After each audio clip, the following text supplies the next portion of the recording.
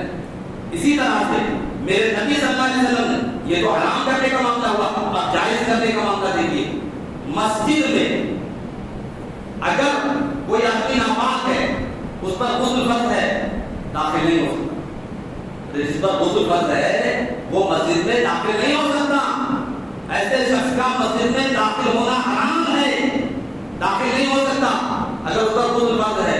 لیکن میرے نبی صلی اللہ علیہ وسلم فرماتے ہیں علی میرے اور تمہارے سوا کسی کو یہ اجازت نہیں ہے کہ وہ حالت جنابت میں مسجد میں آ کر کے اپنا قدم رکھ دے، مسجد میں داخل ہوتا ہے۔ تو میرے نبی صلی اللہ علیہ وسلم نے جو چیز سب کے لیے حرام تھی وہ حضرت علی کے لیے حلال کر دی، فرما دیا علی تم اور میں دونوں حالت جنابت میں جب غسل فرض ہوتا ہے مسجد میں داخل ہو سکتے ہیں۔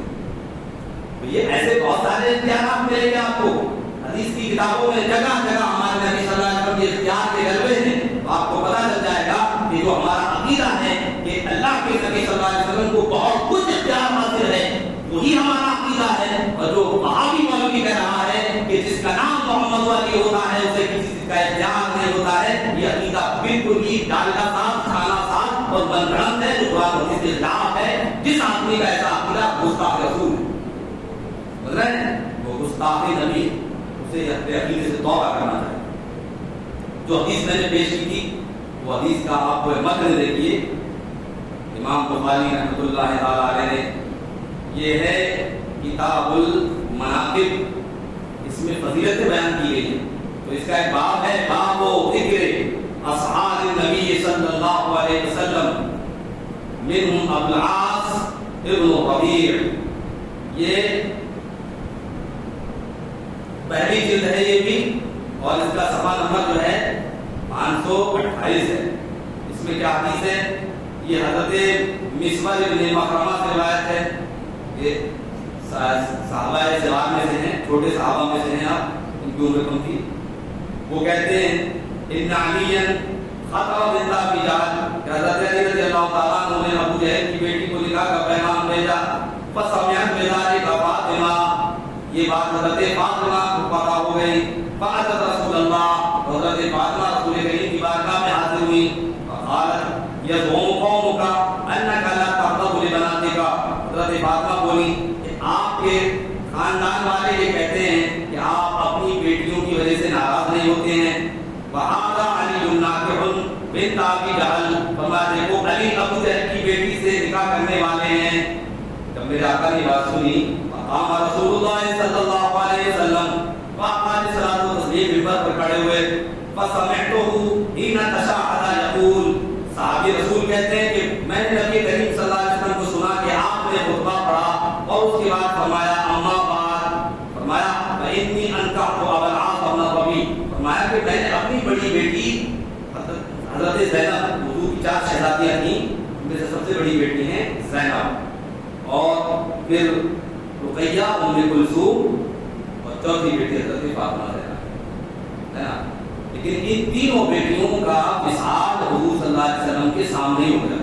حضور کی ظاہری زندگی میں تینوں بیٹیاں دنیا سے چلی گئی، ان میں سے 2 بیٹیاں حضرت رقیہ اور حضرت ام کلثوم، یہ حضرت عثمان غنی رضی اللہ تعالیٰ عنہ کے نکاح میں، اسی لیے ان کو کہا جاتا ہے ذو النورین، یعنی 2 نور والا۔ آپ 2 نور والے ہیں، میرے نبی صلی اللہ علیہ وسلم کی 2 شہزادیاں آپ کے نکاح میں تھیں، میرے نبی صلی اللہ علیہ وسلم کے گھر کا بچہ بچہ نور ہے۔ اعلیٰ حضرت امام اہل سنت فرماتے ہیں کہ تو ہے عین نور، تیرا سب گھرانہ نور کا، ہے نا، تو ہے عین نور، تیرا سب گھرانہ نور کا۔ اور فرماتے ہیں کہ نور کی سرکار سے پایا شعلہ نور کا، او مبارک تم کو ذو النورین، جوڑا نور کا۔ یہ حضرت عثمان غنی کی فضیلت ہے، اور یہ ایسی فضیلت ہے کہ دنیا میں کسی انسان کو حاصل نہیں، کسی انسان کو حاصل نہیں، نہ کسی صحابی کو حاصل ہے، نہ کسی ولی کو حاصل ہے، نہ کسی اور انسان کو حاصل ہے۔ کوئی ایسا شخص نہیں ہے دنیا میں کہ جس کو یہ فضیلت حاصل ہو کہ اس کے نکاح میں رسول خدا صلی اللہ علیہ وسلم کی 2 بیٹیاں ہوں۔ یہ فضیلت صرف حضرت عثمان غنی کی، کسی اور کو حاصل نہیں فضیلت۔ یہ میرے آقا حضرت عثمان غنی رضی اللہ تعالیٰ عنہ کی انفرادی حیثیت اور ان کا انفرادی مرتبہ ہے کہ آپ کو اللہ تعالیٰ نے یہ توفیق عطا فرمائی کہ آپ کے نکاح میں نبی کریم صلی اللہ علیہ وسلم کی 2 شہزادیاں آئیں، اور جب دوسری شہزادی کا نکاح انتخاب ہو گیا تھا تو میرے آقا نے فرمایا کہ اگر میری اور کوئی بیٹی ہوتی تو وہ بھی میں عثمان غنی کے نکاح میں دے دیتا۔ آپ اتنا پسند فرماتے تھے حضرت عثمان۔ تو ہمیں 4 صحابہ کے فضائل بیان کرنا چاہیے، ہے نا۔ ہم حضرت علی رضی اللہ تعالیٰ عنہ کے فضائل بھی بیان کرتے ہیں، تو اس کے ساتھ ساتھ ہمیں عثمان غنی کے فضائل بھی بیان کرنا چاہیے، حضرت عمر فاروق اعظم کی فضیلت بھی بیان کرنا چاہیے، حضرت صدیق اکبر کی فضیلت بیان کرنا چاہیے۔ صرف حضرت علی رضی اللہ تعالیٰ عنہ کے فضائل بیان کرنا اور دوسرے صحابہ کے فضائل بیان نہ کرنا یہ غلط ہے نا۔ ایک آج مزاج بنتا جا رہا ہے کہ حضرت علی رضی اللہ تعالیٰ عنہ کو ان صحابہ کرام پر بڑھانے کی کوشش کرتے ہیں، جبکہ اہل سنت والجماعت کا عقیدہ کیا ہے کہ صحابہ میں سب سے بڑا مرتبہ حضرت صدیق اکبر، حضرت ابوبکر صدیق اکبر کا ہے، اور دوسرا مرتبہ حضرت عمر فاروق اعظم کا ہے، اور تیسرا حضرت عثمان غنی کا ہے، چوتھے درجے پر حضرت مولانا علی رضی اللہ تعالیٰ عنہ ہے۔ یہی اہل سنت کے نزدیک معتبر اور محبت ہے۔ جو اس کو نہیں مانتا وہ سنی نہیں، جو اس کو نہیں مانتا وہ سنی نہیں، اہل سنت سے خارج۔ سنی جو ہوگا وہی وہ فرقہ ہے جس کے بارے میں حضور نے فرمایا کہ وہ جنت میں جائے گا، باقی اور جو فرقے ہیں وہ گمراہ ہیں، جنت میں نہیں جائیں گے۔ الحمدللہ اللہ کا کرم ہے کہ ہم سنی ہیں، بولیے سنی ہے، ہم اہل سنت والجماعت، مطلب نام ہم شیعوں سے بیزار ہیں، ہم تبلیغیوں سے بیزار ہیں، ہم وہابیوں سے بیزار ہیں، ہم قادیانیوں سے بیزار ہیں، ہم دیوبندیوں سے بیزار ہیں، ہم غیر مقلد اہل حدیث سے بیزار ہیں۔ جو بھی گمراہ ہے ہمارا اس سے کوئی واسطہ نہیں، کیونکہ یہ سب جو ہے گستاخ ہیں۔ کوئی اللہ کی شان میں گستاخی کر رہا ہے، تو کوئی رسول اللہ کی شان میں گستاخی کر رہا ہے، تو کوئی جو ہے صحابہ کرام کو برا بھلا کہہ رہا ہے۔ ہمارا اس سے کوئی تعلق نہیں، ہمیں اپنا ایمان عزیز ہے۔ اگر آپ کو اپنے ایمان سے محبت ہے نا تو آپ ہر اس انسان سے محبت کریں گے جو رسول اللہ صلی اللہ علیہ وسلم سے محبت کرتا ہوگا، اور ہر اس آدمی سے عنابت رکھیں گے جو رسول کریم صلی اللہ علیہ وسلم کا گستاخ ہوگا۔ مجھے بتائیے، اگر کوئی شخص آپ میں سے کسی کے باپ کو برا کہہ دے تو آپ اسے دوست بنائیں گے، اسے اپنے گھر کھانا کھلائیں گے، اس سے دوستانہ سلوک رکھیں گے کیا؟ کوئی ہے ایسا آدمی؟ نہیں۔ تو جب اپنے باپ کے گستاخ کو آدمی اپنا دوست نہیں بنا سکتا تو رسول کریم صلی اللہ علیہ وسلم کے گستاخ کو دوست کیسے بنا سکتا ہے؟ اور اگر وہ بناتا ہے تو اس کا مطلب یہ کہ اس کا ایمان کمزور ہے، اس کا ایمان سالم نہیں ہے، محفوظ نہیں ہے۔ اسے اس بات سے توبہ کرنا چاہیے اور اپنے ایمان اور اپنے کو مضبوط کرنا چاہیے۔ سنت والجماعت کا طریقہ ہے، صحابہ کا یہی طریقہ تھا۔ حضرت عبداللہ ابن ابی ابن سلول کہیں تھے صحابی رسول ہیں، ان کا باپ منافق تھا، اس کا نام بھی عبداللہ تھا، باپ اور بیٹے دونوں کا نام عبداللہ ہے۔ عبداللہ ابن ابی ابن سلول یہ منافقین کا سردار تھا، ہمیشہ یہ مسلمانوں کے خلاف بغاوت کرتا رہا۔ سنا ہوگا آپ نے شاید نام سے، منافقوں کا سردار، رئیس المنافقین ہے نا، جو چھپ کر مسلمانوں کو تکلیف پہنچاتے تھے، کہتے تھے ہم تمہارے ساتھ ہیں، اور پیچھے جو ہے وہ یہودیوں کا ساتھ دیتے تھے، مشرکین کا ساتھ دیتے تھے۔ ان کا سردار تھا یہ، اس نے رسول کریم صلی اللہ علیہ وسلم کی شان میں گستاخی کی۔ تو ان کا بیٹا جو تھا وہ صحابی رسول ہے، وہ ایمان والے ہیں۔ انہیں جب پتا چلا کہ میرے باپ نے رسول کریم صلی اللہ علیہ وسلم کی شان میں گستاخی کی ہے، تو ان کا باپ جو تھا وہ باہر گیا ہوا تھا، تو آپ ننگی تلوار لے کر باب مدینہ پر کھڑے ہو گئے اپنے باپ کا انتظار کرنے کے لیے۔ جب ان کا باپ باب مدینہ کے پاس آتا ہے، فوراً تلوار سوز لیتے ہیں اپنے باپ کے اوپر۔ وہ کہتا ہے بیٹا یہ کیا کر رہے ہو؟ کہا میں تمہارا بیٹا نہیں ہوں۔ کہا کیوں؟ کہا اس لیے کہ تم نے میرے آقا کو تکلیف پہنچائی، تم نے میرے آقا کی شان میں گستاخی کی ہے۔ اور فرمایا منافق، اپنے باپ سے کہا منافق تو جب تک توبہ نہیں کر لیتا ہے میں اس وقت تجھے چھوڑوں گا نہیں، اور اگر تجھے توبہ نہیں کی تو میں تیرا سر قلم کر دوں گا۔ میں یہ دیکھوں گا کہ تیرا باپ ہے اس لیے کہ تو نے میرے نبی صلی اللہ علیہ وسلم کی شان میں گستاخی کی۔ جب اس نے توبہ کی نا تب اس کا گریبان چھوڑا، اور تب اندر آنے دیا۔ یہ تھا ایمان، اور ایک آج ہمارا ایمان ہے کہ رسول اللہ صلی اللہ علیہ وسلم کی شان میں گستاخیاں کی جا رہی ہیں، اور بدبختوں سے ہمارے جو تعلق ہے ان کی مسجدوں میں جا کے نماز پڑھ رہے ہیں نا، انہیں اپنی مسجدوں میں پڑھنے دے رہے ہیں۔ یہ غلط طریقہ ہے۔ دیکھیے یہ بدعت جو ہے ایک مرض ہے، مرض یہ بیماری ہے، اور بیماری بھی کیسی چھوٹ چھاٹ والی ہے۔ جب ایک آدمی بدمذہب ہو جاتا ہے تو اس کی بدبو سے دوسرے اور لوگ بھی بدمذہب ہونے لگتے ہیں۔ ہمارے بزرگوں کا کلمہ تو یہ تھا کہ اگر کوئی ایسا شخص ہوتا تھا تو مسجد میں آنے نہیں دیتے۔ رسول اللہ صلی اللہ علیہ وسلم نے نام لے کر گایا تھا نکال کے جمعے کے دن، فرمایا اٹھ تو منافق ہے، مسجد سے بھاگ جا، اٹھ تو خرج جا فلاں کہیں کا منافق، تو منافق ہے، فلاں منافق ہے، فلاں منافق، مسجد سے نکال کے بھگا دیا تھا۔ کیوں؟ اس لیے کہ یہ گستاخ رسول ہے۔ گستاخ رسول ہمارا دشمن ہے، ہم اس کے دشمن ہیں، ہمارا اس سے کوئی تعلق نہیں۔ یہ ہے اصلی ایمان۔ اور اگر آپ چاپلوسی والا ایمان چاہتے ہو تو اس کے ذمہ دار تم خدا کی بارگاہ میں جواب دینا پڑے گا۔ تو حضرت مسور بن مخرمہ کہتے ہیں کہ میں نے نبی کریم صلی اللہ علیہ وسلم کو خطبہ ارشاد فرماتے ہوئے سنا۔ آپ صلی اللہ علیہ وسلم نے خطبہ دیا، اس کے بعد فرمایا کہ میں نے اپنی بڑی بیٹی کا نکاح ابو العاص بن ربیع سے کیا تھا۔ تو ابو العاص بن ربیع کا نکاح جو ہے وہ پہلے ہی ہو چکا تھا اعلان نبوت سے پہلے۔ تو جب حضور صلی اللہ علیہ وسلم نے نبوت کا اعلان فرمایا تو کفار و مشرکین نے حضرت ابو العاص پر زور ڈالا کہ تم ان کی لڑکی کو طلاق دو، پریشان کرنے کی کوشش کی نا اللہ سے۔ تو انہوں نے کہا نہیں میں ایسا نہیں کر سکتا ہرگز۔ اور اس کے بعد انہوں نے رسول کریم صلی اللہ علیہ وسلم بارگاہ میں آ کر کہا یا رسول اللہ صلی اللہ علیہ وسلم میں ہمیشہ آپ کی جب تک بیٹی موجود ہے میرے نکاح میں اس وقت تک میں کسی اور عورت سے شادی نہیں کروں گا۔ یہ انہوں نے رسول کریم صلی اللہ علیہ وسلم سے وعدہ کیا تھا۔ کس نے؟ بڑے داماد نے، حضرت ابو العاص جو حضور کے بڑے داماد ہیں، انہوں نے یہ وعدہ کیا تھا حضور سے، اور یہ وعدہ سچا بھی کر دکھایا۔ میرے آقا صلی اللہ علیہ وسلم نے ان کی تعریف کی، فرمایا کہ میں نے اپنی بیٹی کا نکاح ابو العاص بن ربیع سے کیا تو وہ میرے پاس آئے اور انہوں نے مجھے اس سے تعلق سے گفتگو کی اور انہوں نے اپنا وعدہ سچا کر دکھایا۔ پھر فرمایا وَإِنَّ فَاطِمَةَ بَضْعَةٌ مِّنِّي، فرمایا فاطمہ میرے جگر کا ٹکڑا، فرمایا فاطمہ میرے جگر کا ٹکڑا ہے۔ وَإِنِّي أَكْرَهُ أَن يَسُوءَهَا، اور فرمایا کہ مجھے یہ پسند نہیں ہے کہ انہیں جو ہے کوئی تکلیف پہنچائے۔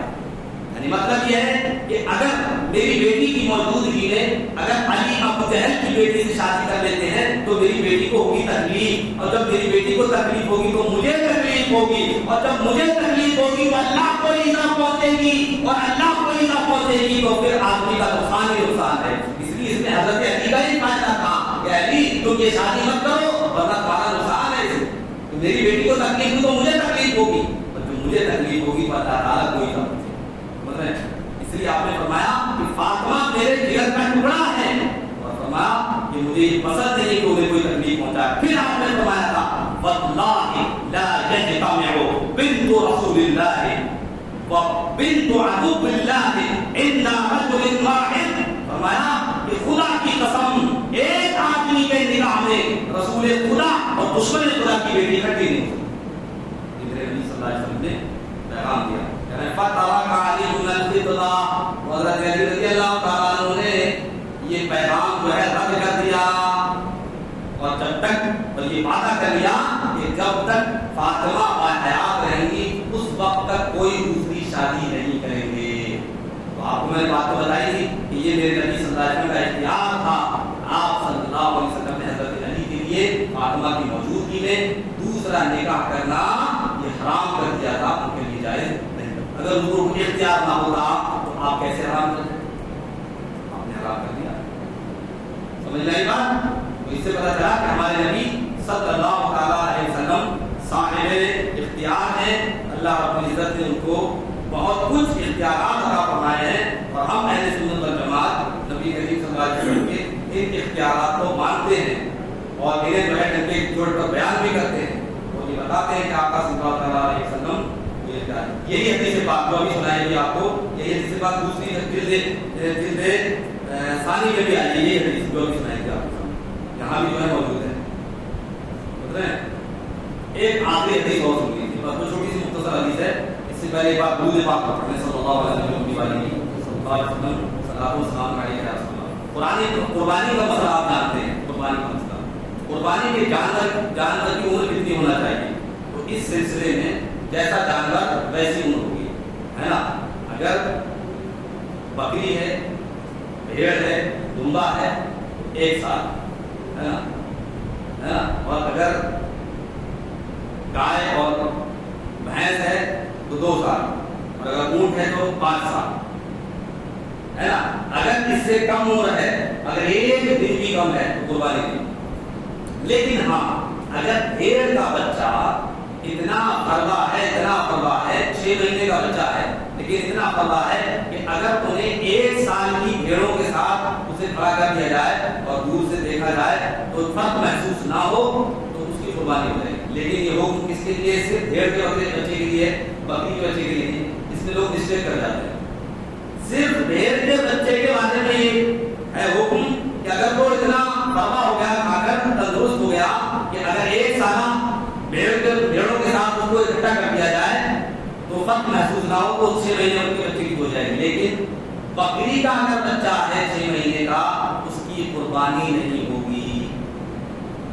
بات ایک بات. دوسرا مسئلہ, قربانی نماز کے بعد ہوگی. قربانی عید کی نماز کے بعد ہوگی.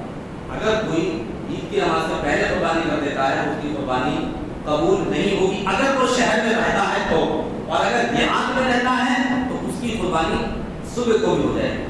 اگر کوئی آدمی شہر کا رہنے والا اپنی قربانی عید کی نماز سے پہلے کرنا چاہتا ہے تو اس کے لیے طریقہ یہ ہے کہ وہ اپنی قربانی کا جانور دیہات میں بھیج دے. دیہات میں قربانی نماز سے پہلے جائز ہے. یہ مسئلہ ہے کیونکہ ہم سب کو اس کی ضرورت پیش آتی ہے. تو قانون کیا ہے؟ قانون یہ ہے کہ بکری کا بچہ اگر 1 سال سے 1 دن بھی کم ہے تو قربانی نہیں. یہ قانون ہے نا, اور یہ اللہ کا قانون ہے. اللہ رب العزت نے قانون عطا فرمایا, لیکن اب میرے نبی کا اختیار نہیں کیا. نبی کریم صلی اللہ علیہ وسلم اختیار نہیں کیے. ایک صحابی رسول ہیں جن کا نام ہے ابو بردہ ابن نیاب. ان کے بھانجے حضرت برا ابن عازب ہیں. حضرت برا ابن عازب نے آپ سے بات کری ہے. یہ جو چیپٹر ہے یہ کتاب العزائیہ قربانی کا بیان ہے. اس میں حدیث پاک کیا ہے؟ حضرت امام بخاری رحمۃ اللہ تعالیٰ اپنی سند سے حضرت برا ابن عازب سے حدیث روایت کرتے ہیں. فرماتے ہیں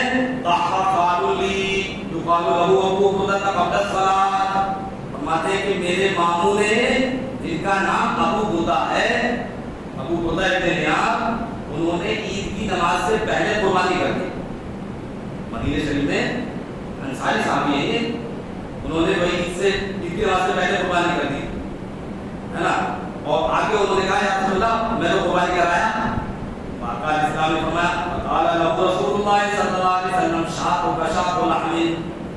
فرمایا کہ ابو بردہ تمہاری قربانی نہیں ہوئی, یہ تمہاری قربانی نہیں, یہ تو بکری کا گوشت ہو گیا, بس اپنے رہوانوں کو کھلا دو اور دوسری قربانی کرنا پڑے. فرمایا شاۃ لحم.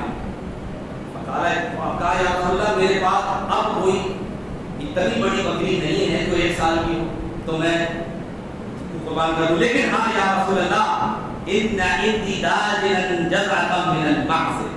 معز کا معنی جو ہے عربی زبان میں بکری کا ہوتا ہے. فرمایا کہ اب یا رسول اللہ صلی اللہ علیہ وسلم میرے پاس میرے گھر میں ایک پالتو بکری ہے, بکری کا بچہ ہے جو 6 ماہ کا ہے, تو کیا میں اس کی قربانی کر سکتا ہوں؟ تو ابھی آپ کو مسئلہ بتا دیا, ابھی مسئلہ بتا دیا کہ نہیں ہو سکتی, ایک دن بھی اگر کم ہوگا تو نہیں ہو سکتی. لیکن میرے آقا کا اختیار ہے, آپ جس کے لیے جو چاہیں جائز کر دیں, جس کے چاہے منع کر دیں. میرے آقا صلی اللہ علیہ وسلم نے جب کی یہ فریاد سنی تو میرے آقا نے ارشاد فرمایا اذبحھا, فرمایا کہ جاؤ اس کو ذبح کر دو, لیکن یاد رکھنا ولا تصلح لغیرک, تمہارے علاوہ کسی اور کے لیے جائز نہیں ہے, صرف تمہارے لیے جائز ہے, اور کوئی کرے تو جائز ہے. لیکن اس سے بڑا اختیار کیا, یہ اختیار مان نبی صلی اللہ علیہ وسلم کا کہ 6 ماہ کا بکری کا بچہ صرف تم کرو تو جائز ہے, لیکن اور کوئی کرے تو جائز نہیں ہوگا. اس سے ہمارے نبی صلی اللہ علیہ وسلم کا اختیار پتا چلا کہ آپ صلی اللہ علیہ وسلم کو اللہ تعالیٰ نے بہت سارے اختیارات عطا فرمائے تھے. اس کے بعد ثم قال, پھر حضور نے فرمایا من ذبح قبل الصلاۃ فإنما يذبح لنفسه, فرمایا کہ جو عید کی نماز سے پہلے جانور ذبح کر دے تو وہ قربانی نہیں ہوگی, وہ تو صرف گوشت ہوگا.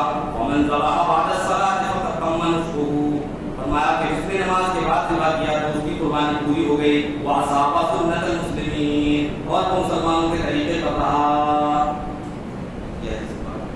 بہرحال تمام حدیثوں سے یہ نتیجہ نکلا کہ ہمارے نبی صلی اللہ علیہ وسلم کو اللہ تعالیٰ نے بہت سارے اختیارات عطا فرمائے تھے.